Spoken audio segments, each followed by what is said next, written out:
একজন দরিদ্র কাঠুরে প্রতিদিন জঙ্গলে গিয়ে কাঠ কাটত। যা পেত তাই বাজারে বিক্রি করে সংসার চালাত। একদিন সে জঙ্গলে কাজ করতে করতে একটি ছোট থলি কুড়িয়ে পেল। থলিটি খুলে দেখে সে অবাক, ভিতরে অনেক সোনার মুদ্রা। কাঠুরে কিছুক্ষণ চুপ করে বসে রইল। তার মনে লোভ আসছিল, কিন্তু মনটা শান্ত হচ্ছিল না। সে ভাবল, এটা আমার নয়, কেউ খুব কষ্টে উপার্জন করেছে। ঠিক তখনই দূরে একজন বৃদ্ধকে কাঁদতে কাঁদতে খুঁজতে দেখল।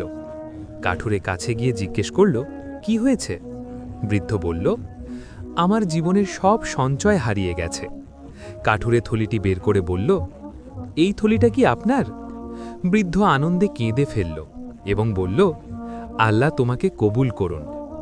সেদিন কাঠুরে কোনো সোনা পেল না, কিন্তু আল্লাহ তার অন্তরকে শান্তিতে ভরে দিলেন। আর সে বুঝে গেল, হালাল আর সততার মধ্যেই প্রকৃত সুখ।